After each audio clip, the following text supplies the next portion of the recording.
별일 있겠어? 이 한마디가 한 사람의 생명을 위험에 빠뜨렸습니다. 여러분 혹시 아십니까?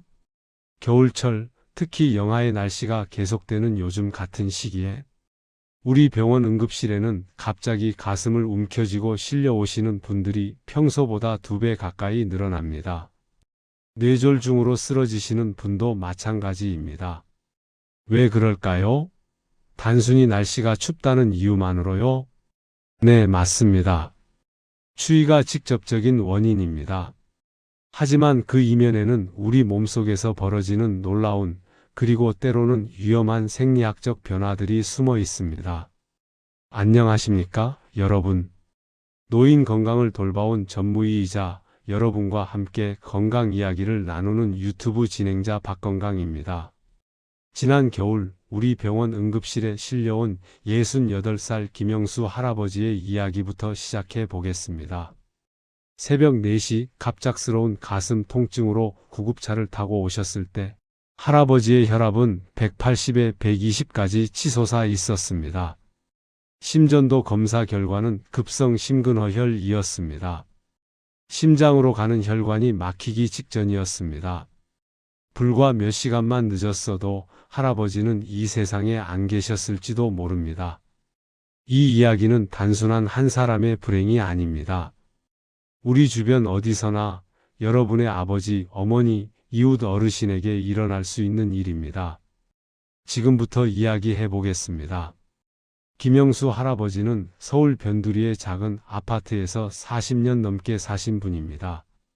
젊었을 때는 건설 현장에서 일하셨고 60 초반에 은퇴하신 후로는 손자들 돌보고 동네 친구들과 바둑두고 그렇게 평범하게 사셨습니다. 건강은요? 그럭저럭 괜찮다고 생각하셨습니다. 물론 몇 년 전부터 혈압이 조금 높다는 얘기는 들으셨어요. 동네 병원에서 혈압약도 처방받으셨고요. 140 정도면 나이 먹으면 다 그렇지 않나? 할아버지는 그렇게 생각하셨습니다. 주변 친구들도 다 약 먹고 있으니까요. 약은 드셨을까요? 가끔 빼먹으셨습니다. 한두 번 안 먹는다고 큰일 나겠어? 할아버지의 부인 김할머니는 가끔 잔소리를 하셨습니다. 여보, 약 좀 챙겨 먹어요. 의사 선생님이 매일 먹으라고 했잖아요. 알았어. 그까짓 약 한 알 먹는 거 내가 알아서 할게. 하지만 막상 깜빡하는 날이 많았습니다. 특별히 불편한 것도 없고 머리 아픈 것도 없고 가슴이 답답한 것도 없으니까요. 혈압 측정도 마찬가지였습니다. 집에 혈압계가 있긴 했지만 언제 마지막으로 재봤는지 기억도 안 날 정도였습니다. 병원 가면 어차피 재주잖아. 굳이 집에서까지 잴 필요 있나? 이게 김 할아버지의 생각이었습니다. 그렇게 지난해 12월이 되었습니다.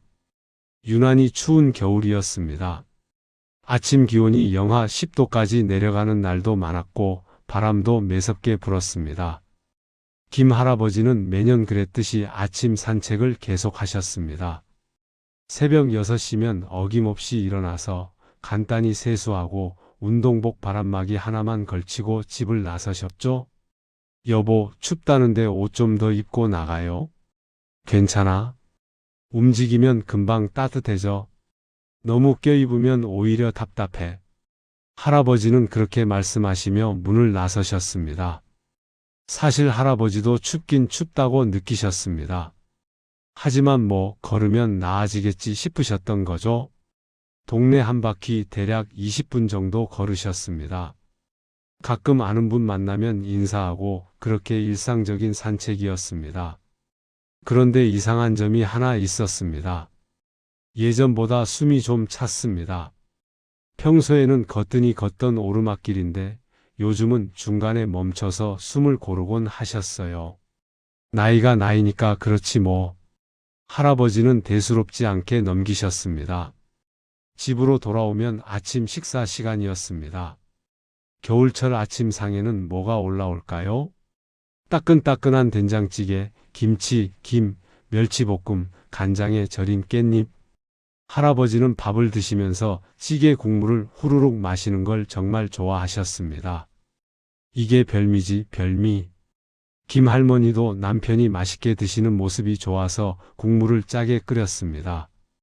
점심은요? 가끔 라면도 끓여 드셨습니다. 김치 한두어 조각 넣고 계란 하나 풀어서 말이죠. 겨울엔 역시 뜨끈한 국물이 최고야.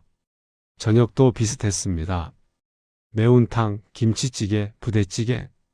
따뜻한 국물 요리가 주를 이뤘습니다. 그렇게 하루 3끼를 드시면서 할아버지가 섭취하신 나트륨의 양은요? 아마 권장량의 2배, 3배는 넘었을 겁니다. 운동은 어땠을까요? 아침 산책 20분 빼고는 거의 집에만 계셨습니다. 춥잖아요. 밖에 나가기 싫으셨던 거죠. 소파에 앉아서 텔레비전 보시고 낮잠 주무시고 친구들한테 전화하시고 활동량이 확 줄었습니다. 그러다 보니 체중도 늘었습니다. 겨울 동안 3kg 정도 쪘습니다. 겨울엔 다 그렇지 뭐. 봄 되면 빠지겠지? 할아버지는 그렇게 생각하셨습니다. 사실 몸은 계속 신호를 보내고 있었습니다. 첫 번째 신호는 12월 중순쯤이었습니다. 아침에 일어나셨는데 뒷목이 좀 뻐근하셨습니다. 머리도 약간 무겁고요. 어제 술을 좀 마셔서 그런가? 전날 밤에 친구들과 소주 두어 병 드셨거든요. 그래서 그러려니 하셨습니다. 두 번째 신호는 크리스마스 즈음이었습니다. 아침 산책을 하시다가 갑자기 어지러우셨습니다. 잠깐 눈앞이 핑 도는 느낌이었죠? 벤치에 앉아서 5분 정도 쉬었더니 괜찮아지셨습니다. 피곤해서 그런가 보네. 세 번째 신호는 연말이었습니다. 가슴이 약간 답답하셨습니다. 뭔가 꽉 눌리는 느낌? 하지만 금방 사라졌습니다. 10초도 안 되어서요. 소화가 안 되나? 체했나? 할아버지는 그렇게 생각하셨습니다. 김할머니는 조금 걱정이 되셨습니다. 여보, 병원 한번 가보는 게 어때요? 요새 좀 안 좋아 보이는데. 괜찮아, 괜찮아. 그냥 피곤해서 그래. 연말이라 모임도 많고 그러니까. 할아버지는 병원 가는 걸 미루셨습니다. 병원 가면 이것저것 검사하고 시간도 오래 걸리고 돈도 들고 귀찮으셨던 거죠. 그렇게 새해가 밝았습니다. 1월 2일 화요일이었습니다. 그날 아침도 영하 12도까지 내려갔습니다. 한파 경보가 내려진 날이었죠. 할아버지는 평소처럼 새벽 6시에 일어나셨습니다. 창밖을 보니 어둡고 바람 소리가 쌩쌩 들렸습니다. 오늘은 좀 춥네? 할아버지도 느끼셨습니다. 하지만 평소 루틴을 깨고 싶지 않으셨어요. 산책은 해야지. 안 하면 온몸이 찌뿌둥해. 간단히 세수하고 바람막이 하나 걸치고 나가셨습니다. 밖에 나서는 순간 찬바람이 얼굴을 때렸습니다. 우와, 진짜 춥네. 하지만 그냥 걸으셨습니다. 평소 걷던 길을 따라 천천히 발걸음을 옮기셨죠? 그런데 이상했습니다. 5분도 안 되어서 숨이 차기 시작했습니다. 평소보다 훨씬 심하게요. 심장이 두근두근 빨리 뛰었습니다. 이상하네. 오늘 왜 이러지? 할아버지는 걸음을 멈추고 가로등 아래 서서 숨을 고르셨습니다. 심호흡을 몇 번 하셨습니다. 조금 나아지는 것 같았습니다. 괜찮아, 괜찮아. 좀 쉬었다 가면 되지. 다시 걷기 시작하셨습니다. 하지만 100m도 못 가서 또 멈춰야 했습니다. 이번엔 가슴이 답답했습니다. 뭔가 무거운 돌덩이가 올려진 것처럼 꽉 눌리는 느낌이었죠? 이건 좀 이상한데? 할아버지는 불안해지기 시작하셨습니다. 손도 떨렸습니다. 식은땀이 이마에 맺히기 시작했습니다. 집에 빨리 가야겠다. 할아버지는 급히 집으로 향하셨습니다. 평소 10분이면 오는 거리인데 그날은 20분이 넘게 걸렸습니다. 중간중간 멈춰서 쉬면서 겨우겨우 걸어오셨거든요. 집 현관문을 열고 들어서는 순간 김 할머니가 깜짝 놀라셨습니다. 여보, 왜 그래요? 얼굴이 왜 그렇게 창백해요? 괜찮아. 좀 쉬면 괜찮을 거야. 할아버지는 가까스로 소파에 앉으셨습니다. 하지만 괜찮아지지 않았습니다. 가슴 통증은 점점 심해졌습니다. 왼쪽 어깨와 팔로 뻗쳐나가는 느낌이었습니다. 숨도 제대로 쉴 수 없었습니다. 여보, 나 병원 가야 할 것 같아. 김 할머니는 즉시 119에 전화하셨습니다. 구급차가 도착했습니다. 구급대원들이 재빨리 할아버지를 들것에 눕히고 산소 마스크를 씌웠습니다. 간이 심전도 검사를 했습니다. 구급대원의 얼굴이 굳어졌습니다. 빨리 가야 합니다. 심근경색 의심됩니다. 구급차는 사이렌을 울리며 가장 가까운 대학병원으로 달렸습니다. 응급실에 도착했을 때 시각은 새벽 7시 30분. 당직 의사가 즉시 달려왔습니다.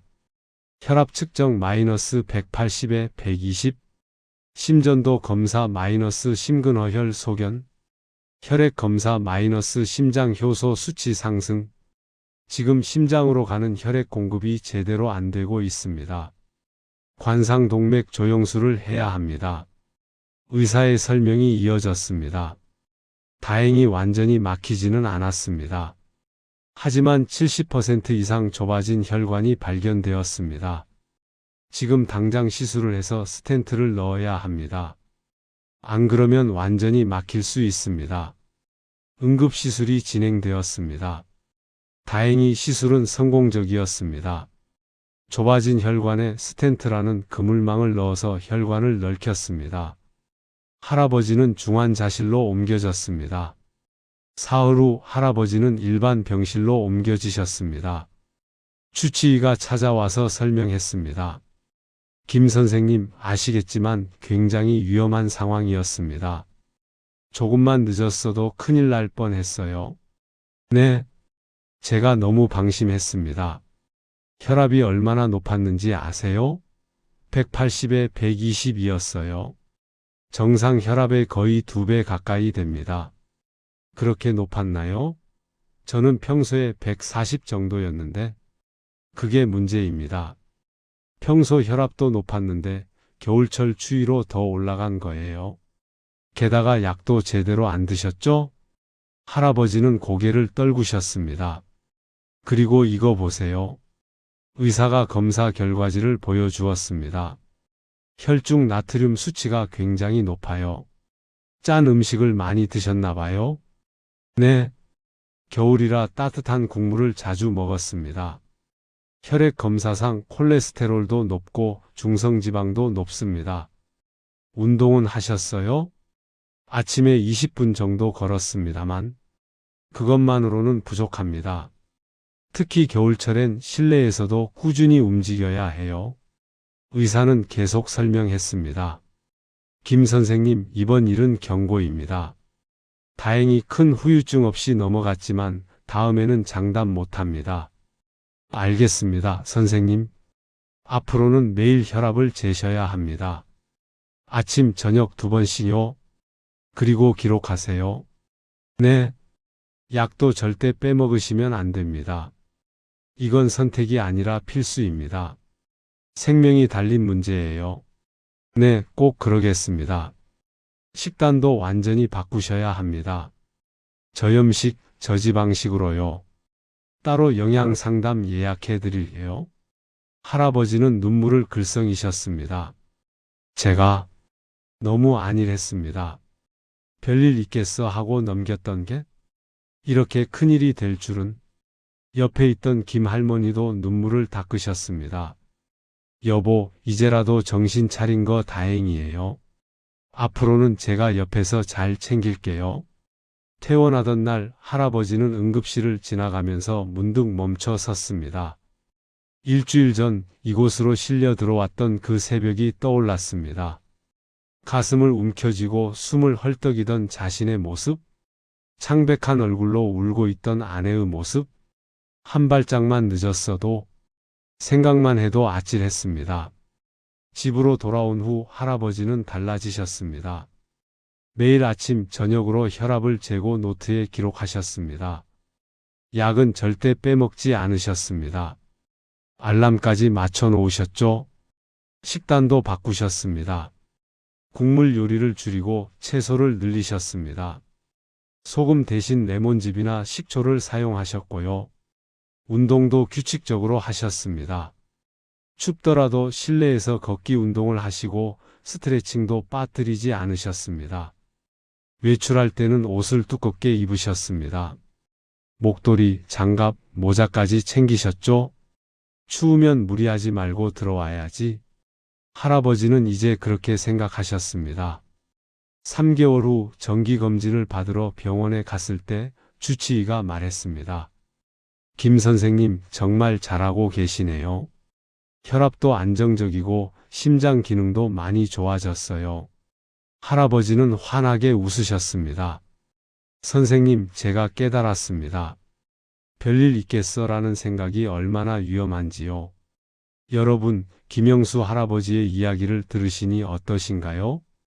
혹시 이런 생각하지 않으셨나요? 우리 아버지 이야기 같은데, 우리 시어머니도 저러시는데, 이거 나 얘기잖아. 맞습니다.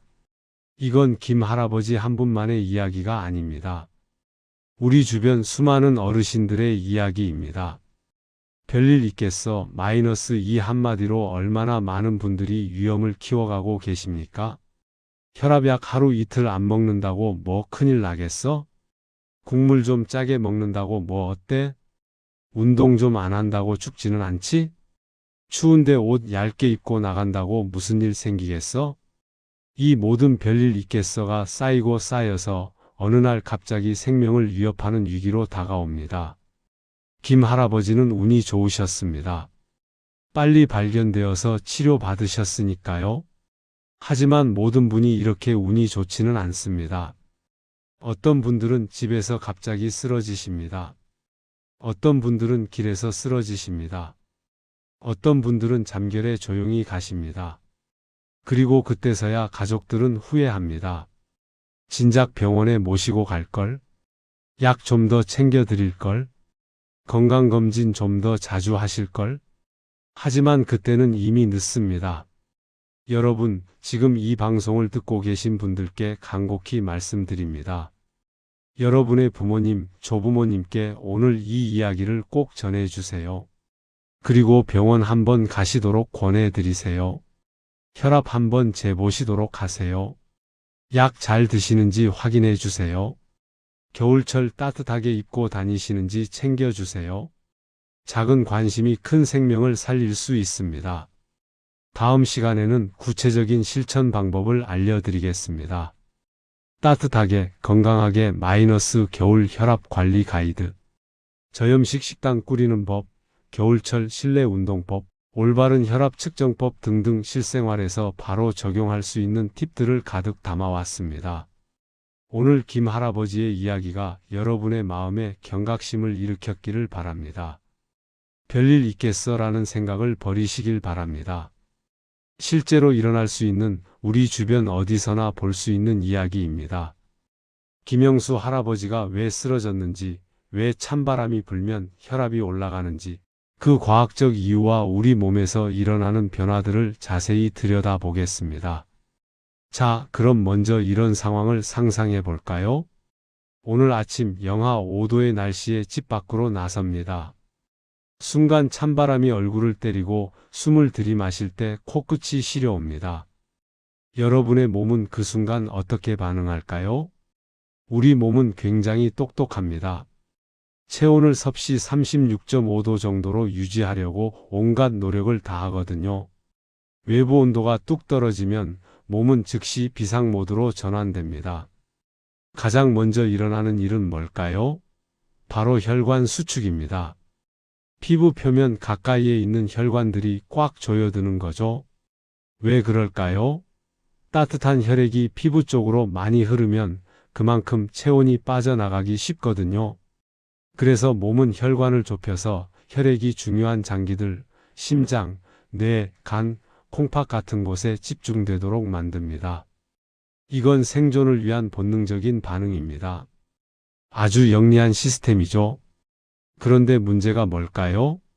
혈관이 좁아지면 같은 양의 피를 보내는데 더 큰 압력이 필요합니다. 비유를 들어볼게요. 정원에 물을 주는 호스를 생각해 보세요. 호스 끝을 손가락으로 막으면 어떻게 되나요? 물줄기가 더 세게 뿜어져 나가죠? 그만큼 호스 안의 압력도 올라갑니다. 우리 혈관도 똑같습니다. 혈관이 수축하면 심장은 더 강하게 펌프질을 해야 하고 혈관 벽에 가해지는 압력이 높아집니다.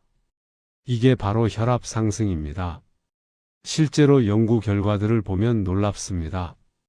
기온이 섭씨 1도 떨어질 때마다 수축기 혈압이 평균 1.3 정도 올라간다는 보고가 있습니다. 이완기 혈압도 0.6 정도 오르고요. 에이, 그 정도는 별거 아니지 않나요? 라고 생각하실 수도 있습니다.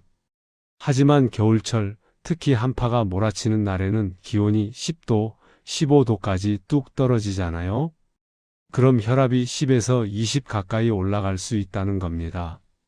평소에 혈압이 140 정도인 분이라면 갑자기 160이 될 수 있다는 거죠. 이미 고혈압이 있으신 분들은 더 위험해집니다. 잠깐 여기서 혈압에 대해 다시 한번 정리하고 넘어가죠. 혈압이 뭡니까? 쉽게 말하면 심장이 뛸 때마다 혈관 벽에 가해지는 압력입니다. 혈압을 잴 때 나오는 두 숫자, 예를 들어 120에 80 이런 식으로 나오죠. 앞에 큰 숫자가 수축기 혈압입니다. 심장이 수축하면서 피를 확 밀어낼 때의 압력이에요. 뒤에 작은 숫자는 이완기 혈압이고요. 심장이 쉬면서 피를 받아들일 때의 압력입니다. 정상 혈압은 어느 정도일까요? 일반적으로 수축기 120 미만, 이완기 80 미만을 정상으로 봅니다. 120에서 129 정도면 주의 단계, 즉 전단계 고혈압이라고 하고요. 130 이상이면 고혈압 1단계, 140 이상이면 2단계로 분류됩니다. 저는 130 정도인데 괜찮지 않나요? 아닙니다. 절대 가볍게 보시면 안 됩니다. 고혈압은 별명이 있습니다. 침묵의 살인자라고 불리죠. 왜 그럴까요? 증상이 거의 없기 때문입니다. 혈압이 150, 160까지 올라가도 대부분의 사람들은 아무 이상을 못 느낍니다. 가끔 머리가 좀 무겁다거나 목덜미가 뻐근하다거나 하는 정도죠. 그래서 대수롭지 않게 넘기는 겁니다. 하지만 그 사이에 무슨 일이 벌어질까요? 혈관이 망가집니다. 천천히 조용히 그러나 확실하게요. 높은 압력이 계속 가해지면 혈관 벽이 손상되고 염증이 생기고 기름때 같은 물질들이 쌓이면서 혈관이 좁아지고 딱딱해집니다. 이게 바로 동맥경화증입니다. 그리고 어느 날 갑자기 터지는 겁니다. 뇌혈관이 막히면 뇌졸중, 심장혈관이 막히면 심근경색, 신장혈관이 망가지면 심부전. 이 모든 게 고혈압이라는 침묵의 살인자가 만들어낸 결과입니다. 그럼 다시 겨울 이야기로 돌아가 보겠습니다. 겨울철이 왜 특히 더 위험할까요? 단순히 혈관이 수축해서 혈압이 오르는 것만이 아닙니다. 첫째, 혈액 자체가 변합니다. 추운 날씨에는 우리 몸이 수분을 덜 요구합니다. 땀도 거의 안 나고 갈증도 덜 느끼죠. 그래서 자연스럽게 물을 덜 마시게 됩니다. 그럼 어떻게 될까요? 혈액이 끈적끈적해집니다. 의학 용어로는 혈액 점도가 높아진다고 하죠. 끈적끈적한 피는 흐르기 어렵습니다. 혈관 벽에도 더 큰 마찰을 일으키고 혈전, 그러니까 피떡이 생기기도 쉽습니다. 특히 나이가 드신 분들은 더 조심해야 합니다. 어르신들은 원래 갈증을 덜 느끼는 경향이 있거든요. 그래서 겨울철에 탈수 상태가 되기 쉽고 혈액이 더욱 진해집니다. 둘째, 교감신경이 활성화됩니다. 추위를 느끼면 우리 몸의 교감신경계가 작동합니다. 이게 뭐냐면 스트레스 반응을 일으키는 신경계입니다. 교감신경이 흥분하면 심장이 더 빨리 뛰고 혈관이 수축하고 혈압이 오릅니다. 동시에 스트레스 호르몬들도 분비되죠. 이런 상태가 짧은 시간 동안만 지속되면 괜찮습니다. 하지만 겨울철 내내 몇 달 동안 계속된다면요? 우리 심혈관계는 계속 긴장 상태에 놓이게 됩니다. 셋째, 활동량이 줄어듭니다. 춥다 보니 밖에 나가기 싫죠? 집 안에서만 지내게 되고 움직임이 줄어듭니다. 운동 부족은 혈압 관리에 정말 치명적입니다. 규칙적인 운동은 혈관을 유연하게 하고 혈압을 낮추는 데 도움이 되거든요. 하지만 겨울엔 이게 잘 안 되죠. 넷째, 식습관이 변합니다. 겨울이면 뭐가 당기나요? 따끈따끈한 국물, 찌개, 전골. 생각만 해도 군침이 돕니다. 하지만 이런 음식들의 공통점이 뭘까요? 나트륨, 그러니까 소금 함량이 엄청 높다는 겁니다. 나트륨은 체내의 수분을 붙잡아 둡니다. 혈액량이 늘어나고 당연히 혈압도 올라갑니다. 게다가 김치, 장아찌, 젓갈 같은 밑반찬들도 소금 덩어리죠. 겨울철 식탁은 자칫하면 나트륨 폭탄이 될 수 있습니다. 제가 이런 말씀을 드리는 게 단순히 추측이 아닙니다. 실제 데이터들이 있습니다. 미국 심장협회의 보고서를 보면 겨울철에 심장마비로 인한 사망률이 여름보다 훨씬 높다고 나와 있습니다. 특히 기온이 급격히 떨어지는 날에 사망률이 급증한다고 하죠. 국내 연구들도 비슷합니다. 한 대학병원의 10년간 데이터를 분석한 결과 겨울철 응급실을 찾는 심근경색 환자가 여름보다 약 20에서 30% 많았습니다. 뇌졸중도 마찬가지입니다. 특히 뇌출혈의 경우 겨울철 발생률이 확연히 높아집니다. 혈압이 갑자기 치솟으면서 약한 혈관이 터지는 거죠. 한 연구에서는 실내 온도와 혈압의 관계를 조사했는데요. 실내 온도가 섭씨 21도 이하로 떨어지면 혈압이 유의미하게 상승한다는 결과가 나왔습니다. 또 다른 연구에서는 난방이 잘 안 되는 집에 사는 어르신들이 그렇지 않은 경우보다 심혈관 질환 위험이 더 높다는 것도 밝혀졌습니다. 이 모든 연구 결과들이 우리에게 말해주는 건 명확합니다. 겨울철 추위는 단순한 불편함이 아니라 실제로 생명을 위협할 수 있는 위험 요소라는 것입니다. 그렇다면 누가 특히 조심해야 할까요? 첫 번째, 이미 고혈압이 있으신 분들입니다.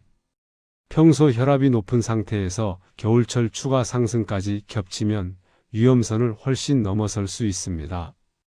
150이던 혈압이 170, 180까지 올라갈 수 있거든요. 두 번째, 당뇨병 환자분들입니다. 당뇨가 있으면 혈관이 이미 손상되어 있는 경우가 많습니다. 여기에 겨울철 스트레스까지 더해지면 심혈관 질환 위험이 기하급수적으로 높아집니다. 세 번째, 심장질환 병력이 있으신 분들입니다. 과거에 심근경색을 앓았거나 협심증이 있거나 부정맥이 있는 분들은 겨울철에 재발 위험이 큽니다. 심장이 이미 약해진 상태에서 추가 부담을 견디기 어렵기 때문입니다. 네 번째, 노인분들입니다. 나이가 들면 혈관 탄력이 떨어지고 체온 조절 능력도 약해집니다. 추위를 느끼는 감각도 둔해져서 본인도 모르게 저체온 상태가 되기도 합니다. 또한 노인분들은 여러 약을 함께 복용하는 경우가 많은데 약물 간 상호작용으로 혈압 조절이 어려워질 수도 있습니다. 다섯 번째, 비만이신 분들입니다. 과체중이면 심장에 가해지는 부담이 원래 큽니다. 여기에 겨울철 혈관 수축까지 더해지면 심장이 견디기 힘들어집니다. 여섯 번째, 흡연자와 과음을 하시는 분들입니다. 담배는 혈관을 손상시키고 혈압을 올리는 주범입니다. 술도 마찬가지입니다. 특히 겨울철에 따뜻하게 술 한잔 하시는 분들 많으신데 이게 오히려 독이 될 수 있습니다.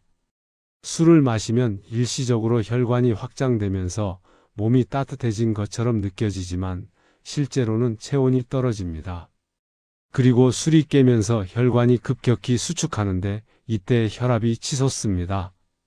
그렇다면 겨울철 혈압이 위험 수준으로 올랐을 때 우리 몸은 어떤 신호를 보낼까요?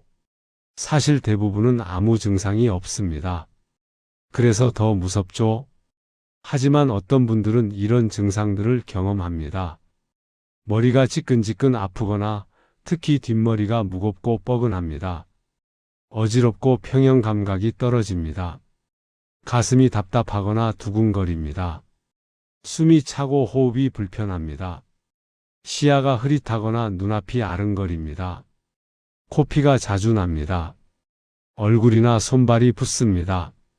이런 증상들이 있다면 반드시 혈압을 재보셔야 합니다. 그리고 높게 나온다면 즉시 병원을 찾으셔야 합니다. 더 심각한 경우는 이렇습니다. 갑자기 심한 가슴 통증이 오면서 식은땀이 난다 이건 심근경색 의심 증상입니다. 한쪽 팔다리에 힘이 빠지거나 말이 어눌해지거나 얼굴이 한쪽으로 돌아간다 이건 뇌졸중 증상입니다. 이런 경우는 1초도 지체하면 안 됩니다. 바로 구급차를 불러야 합니다. 심근경색이나 뇌졸중은 골든타임이 있습니다. 증상 발생 후 몇 시간 이내에 치료를 받아야 후유증을 최소화할 수 있거든요. 여러분, 오늘 제가 드린 말씀을 정리하자면 이렇습니다. 겨울철 찬 날씨는 우리 혈관을 수축시키고 혈압을 높이고 심장에 부담을 줍니다. 혈액이 끈적해지고 혈전이 생기기 쉬워지며 교감신경이 긴장하고 활동량은 줄어들고 나트륨 섭취는 늘어납니다. 이 모든 것들이 합쳐져서 겨울철을 심혈관 질환의 위험 시즌으로 만드는 겁니다. 특히 고혈압, 당뇨병, 심장질환 병력이 있으신 분들, 그리고 노인분들은 더욱 조심하셔야 합니다. 하지만 너무 두려워하실 필요는 없습니다. 왜냐하면 이 모든 위험들은 예방할 수 있거든요. 올바른 지식과 작은 생활 습관의 변화만으로도 충분히 막을 수 있습니다. 선택은 여러분의 몫입니다. 하지만 시간은 기다려주지 않습니다. 추운 겨울 여러분의 혈관은 지금 이 순간에도 싸우고 있습니다. 그 싸움에서 이기게 도와주세요. 혈압을 재세요. 관리하세요. 살아남으세요. 이상 노인 건강 전문의 박건강이었습니다. 저는 다음 시간에 더 유익한 이야기로 찾아뵙겠습니다. 이 영상이 도움이 되셨다면 구독과 좋아요 부탁드립니다. 그리고 주변의 지인분들에게 심혈관 질환을 예방할 수 있도록 이 영상을 꼭 공유해 주세요. 오늘도 건강하고 행복한 하루 보내세요. 감사합니다.